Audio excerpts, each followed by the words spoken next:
Let's bring them on, ladies and gentlemen.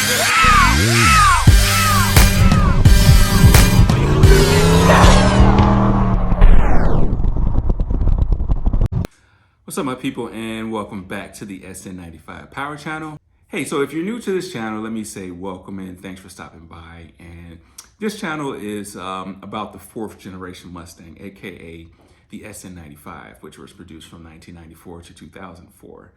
Now, sometimes we will do some reviews on non-Sn95 Mustangs, but that's pretty much, trying to get a feel for the competition and sometimes just have an opportunity to test a car that I'll probably never own. So I did have a chance to test Viper, and we'll continue to do that, but those kind of videos are far and in between.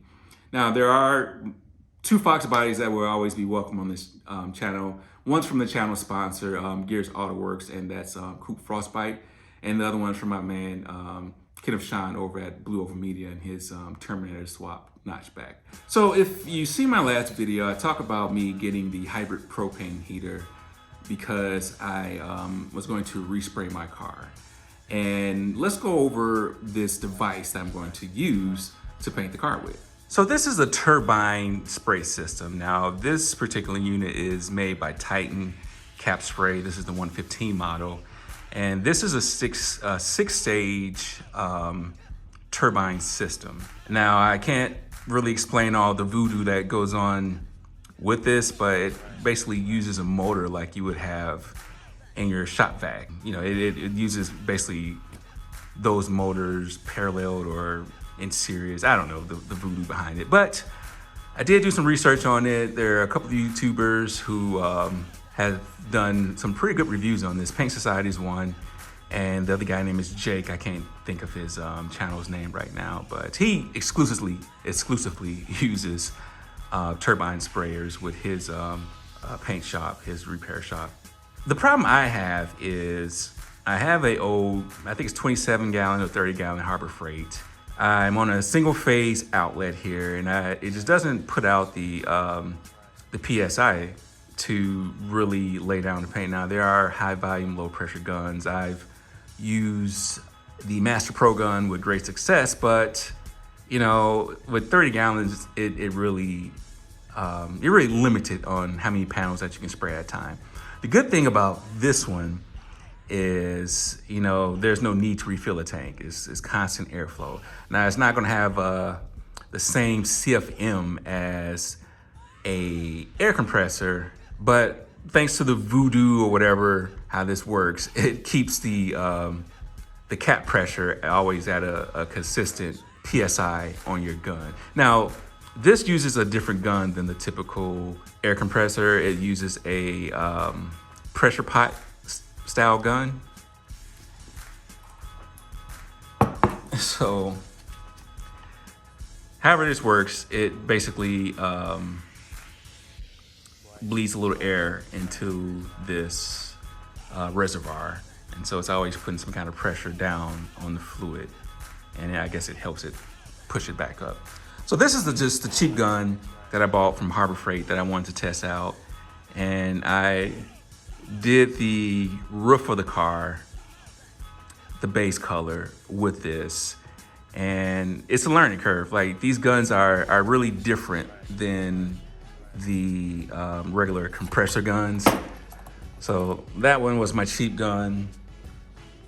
And this one is a Fuji gun. This is what I use to spray to clear. I put a 0.8 tip in this thing, and it's a learning curve. So I did paint a side mirror, and it laid down the clear real good. But I did use this to try to put the clear on the hood, and it's got factory peel, and a lot of it is probably not just a gun fault. A lot of it is you have a high setting and a low setting, playing with the different settings, getting used to setting up the gun, and the temperature of the garage. So there's just a lot of different factors. So I think today is a warmer day out here in the Midwest.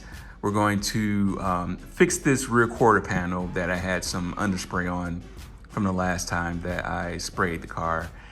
And I've already did the base. I did the base on this yesterday, and I'm just gonna be 100% transparent with y'all. Like I am a DIY guy to the fullest. I've never had any training outside of watching YouTube videos and staying at a Holiday Inn to make me a SME on this stuff. But I know people always talk about tape lines, like tape lines whenever you spray a car, like remove certain panels and stuff so you don't have tape lines.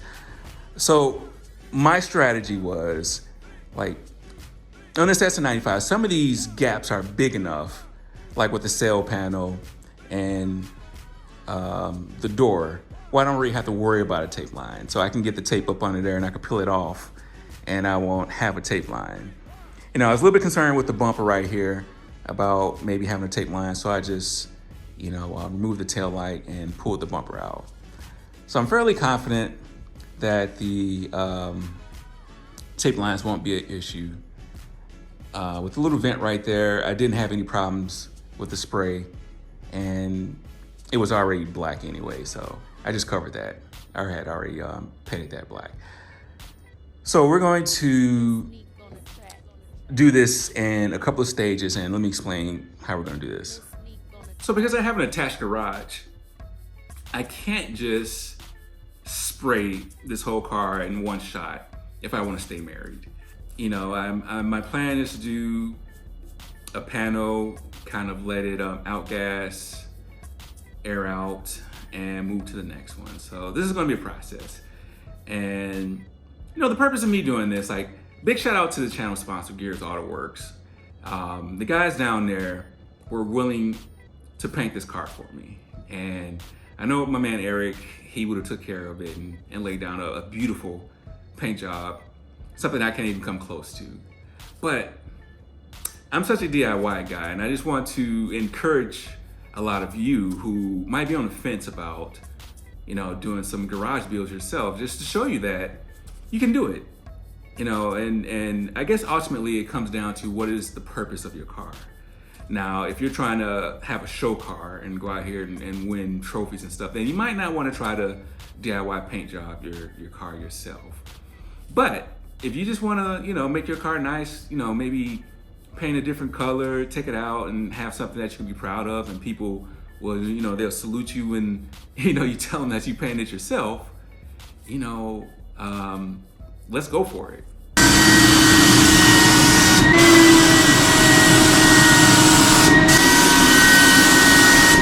So I'm gonna take you on this journey, and like I say, this video is gonna be broken up in different parts. And I would say, if you're gonna DIY paint your car, have a backup plan if possible. My backup plan, and I'm fortunate that if I just totally screw this up, I can take it down to Gears Auto Works, and the team down there will hook me up. But this is not the first time I've painted this car. I've painted this car once before, and I think I did a pretty decent job. Enough that my man John Coates told me that, it wasn't that bad. Now, it could have been that he was just being nice because he's cool. That's my man. And, he was like, oh, yeah, man, that's cool. But, he's like, man, that's trash. But hey, I felt good about doing it, and I thought it looked good, and I got some real good feedback from it. And another thing too is I'm fortunate enough to have guys like John I can call up, and I know the first time I painted this car, I was having some problems with some tiger stripes and fisheye and all kind of stuff, and I was calling John, and luckily he was there to help me out. So I'm kind of in a unique situation, but I would just encourage you guys to do some of these DIY jobs if you can. And I think the thing that really holds a lot of guys back from painting their cars, thinking they gotta have like this 60-gallon air compressor, where now, with this turbine system, I think we might be able to do some pretty good DIY jobs. So make sure you hit the bell button and subscribe, follow along in this process. This is me trying to get this car to why I envisioned it to be for next season car show. So let's get started.